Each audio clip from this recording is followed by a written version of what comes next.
بسم اللہ الرحمن الرحیم۔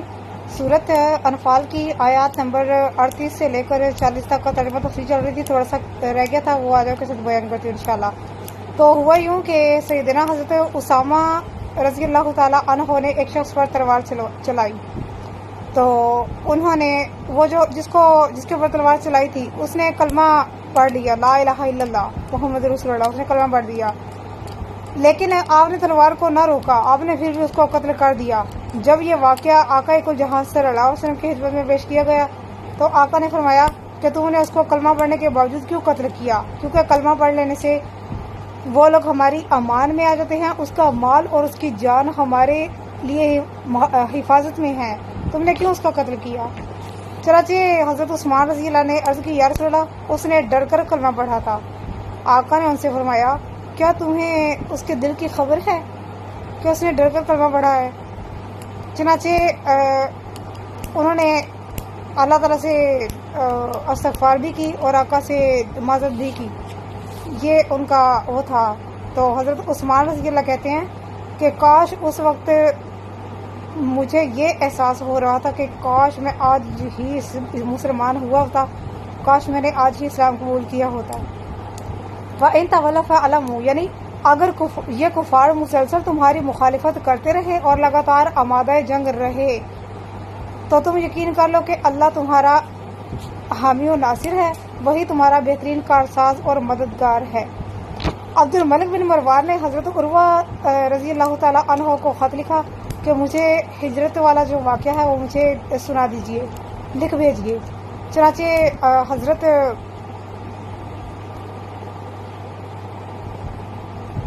حضرت عروہ نے مطلوبہ مسائل کی وہ درخواست بھیجی تھی، حضرت عروہ رضی اللہ کو بھیجا تھا خط۔ حضرت عروہ رضی اللہ تعالیٰ عنہ نے ان کو وعلیکم السلام لکھا اور فرمایا، تم پر بھی سلامتی ہو، میں تمہارے ساتھ اللہ کی حمد و ثنا بیان کرتا ہوں جس کے سوا کوئی معبود نہیں، اما بعد تم نے مجھ سے رسول اکرم صلی اللہ علیہ وسلم کی مکہ سے مدینہ کی طرف ہجرت کے بارے میں سوال کیا تو میں تمہیں اس کے بارے میں تفصیلات بتاتا ہوں۔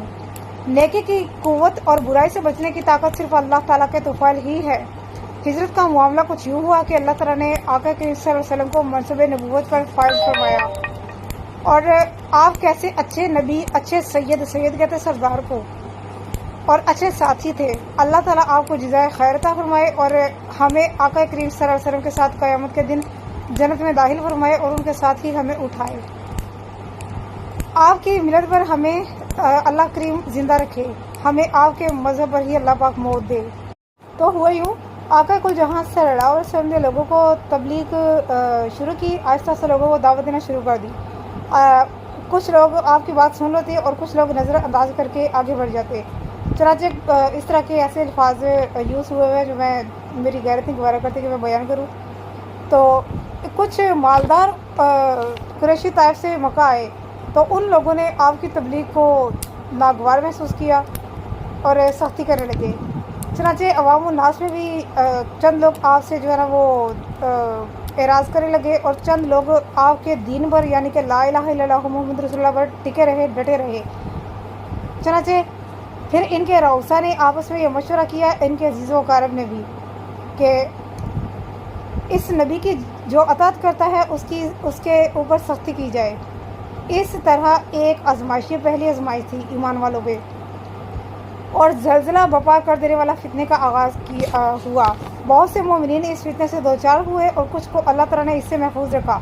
جب مسلمانوں پر ظلم و ستم حد سے تجاوز کر دیا کہ آقا کل جہاں صلی اللہ علیہ وسلم نے ان کو حبشہ کی طرف ہجرت کرنے کا حکم فرمایا، کیونکہ حبشہ کا جو نجاشی بادشاہ رضی اللہ تعالیٰ عنہ تھے وہ بہت نرم دل تھے، ایمان قبول کرنے سے پہلے ہی وہ البتہ وہ نصرانی تھے، اس سے پہلے عیسیٰ علیہ السلام کے دین پر جو ہے وہ تھے۔ تو انہوں نے ان کو اپنی سرزمین میں جگہ دے دی، تو ان کے ساتھ سرزمین حبشہ قریش کا تجارتی مرکز بھی کیونکہ وہی تھا، وہاں آ کر وہ تجارت کی غرض سے آ گئے۔ ان کے تاجروں کی وہاں رہائش گاہیں بھی تھیں جہاں انہیں بے پناہ رزق، امن اور تجارت کی سہولتیں تھیں۔ چنانچہ نبی کریم کے حکم سے ستم رسیدہ اور مظلوم مسلمان ہجرت کر کے یہاں پر آ گئے، کیونکہ انہیں اپنی جان کا خطرہ تھا اور اللہ کا یہی حکم تھا۔ نبی کریم صلی اللہ علیہ وسلم مکہ میں ٹھہرے رہے، چند یہ سال یہ صورتحال رہی، وہ ہر مسلمان پر ظلم و ستم کے پہاڑ توڑتے۔ اس کے بعد اسلام اہل مکہ میں پھیلنا شروع ہو گیا۔ چند ایک لوگ امیر زادے ایمان لے آئے، روسا کہتے ہیں امیروں کو، ایمان لے آئے اور شرفا لوگوں نے اسلام قبول کر لیا۔ جب انہوں نے یہ کیفیت دیکھی تو انہوں نے مسئلت اسی میں سمجھی کہ اب کافی امیر لوگ اور کافی بڑے سردار جو وہ اسلام قبول کرنے لگ گئے ہیں، تو اب ان کے ساتھ نرم رویہ اختیار کیا جائے۔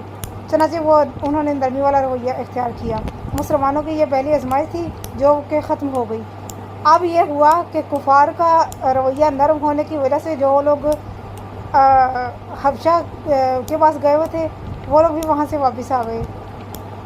ان کو علم ہو گیا کہ ملک کے حالات بہتر ہو گئے ہیں، واپس لوٹ آئے۔ اسی اسلام میں مدینہ شریف کے کچھ انصاری بھی اسلام لے آئے اور مدینہ میں اسلام کی اشاعت ہونے لگی۔ چنانچہ جب چند ایک مدینہ کے انصاریوں نے بھی بلکہ زیادہ حصہ جو ہے مدینہ کا نا وہ اسلام لے آیا تھا، اور انہوں نے جب اسلام قبول کیا تو ان کو اس چیز کا دھڑکا لگ گیا کہ یہ تو مدینہ میں بھی اس کا دین پھیل چکا ہے۔ اب ان لوگوں نے دوبارہ ان پر سختی کرنا شروع کر دی۔ جو حبشہ گئے ہوئے تھے صحابی رسول، وہ سارے صحابہ کرام واپس آ گئے۔ اب یہ ہوا کہ اسی اسلام میں نبی کریم صلی اللہ علیہ وسلم کی خدمت میں وہ لوگ آ کر حاضری دیتے۔ قریش کے لیے یہ صورتحال ناقابل برداشت ہو گئی۔ اب پھر انہوں نے مشورہ کیا کہ سختی کرو۔ چنانچہ ایک بار وہ پھر بڑی سرگرمی سے مسلمانوں پر مظالم توڑنے لگے، جس سے مسلمانوں کو بڑی نازک اور اندھوناک کنڈیشن سے دوچار ہونا پڑا۔ یہ دوسرا فتنہ تھا۔ پہلا فتنہ وہ تھا جس کے باعث حبشہ کے لیے گئے تھے، اور دوسرا جب مدینہ میں ہوا تھا۔ اب نبی کریم صلی اللہ علیہ وسلم کے پاس مدینہ شریف کے 70 روسا اسلام لا چکے تھے۔ حج کے موقع پر حاضر ہوئے اور عقبہ کے مقام پر آپ صلی اللہ علیہ وسلم کے دستے اقدس یعنی کہ ہاتھ مبارک پر بیعت کی۔ یہ عہد و پیمان باندھا کہ ہم آپ کے ہیں اور آپ ہمارے ہیں، یعنی کہ آقا صلی اللہ علیہ وسلم۔ اگر آپ کے اصحاب میں سے کوئی یا آپ ہمارے پاس تشریف لائیں گے تو ہم آپ کی اور آپ کے ساتھیوں کی اسی طرح مدافعت کریں گے جس طرح اپنی کرتے ہیں۔ قریش کو اس معاہدے کا علم ہوا تو انہوں نے مزید سختی شروع کر دی۔ اب آقا نے صحابہ کرام کو مدینہ کی طرف ہجرت کرنے کا حکم دیا۔ یہ دوسرا بڑا فتنہ تھا جس کے نتیجے میں آپ اور آپ کے صحابہ ہجرت پر مجبور ہو گئے۔ اسی کے بارے میں اللہ تعالیٰ نے فرمایا ہوا ہے وَقَاتِلُوهُمْ حَتَّىٰ لَا تَكُونَ فِتْنَةٌ وَلَا يَكُونَ الدِّينُ كُلُّهُ لِلَّهِ۔ حضرت یہ خط مبارک جو ہے یہ حضرت عروہ بن زبیر نے ولید بن عبد الملک بن مروان کو لکھا تھا۔ بعض روایتوں میں آیا ہے کہ عبد الملک کو ڈائریکٹ لکھا تھا، عبد الملک بن مروان کو نہیں بلکہ عبد الملک کو ڈائریکٹ خط لکھا تھا۔ یہ اس خط کی کنڈیشن تھی جو انہوں نے وہ پوچھا تھا کہ اس کا معاملہ کیا ہے، کہ ہجرت کیسے ہوئی، کس طرح کن کنڈیشنز میں ہجرت وغیرہ کرنی پڑی، تو وہ انہوں نے ان کو بتا دیا۔ صدق اللہ العظیم۔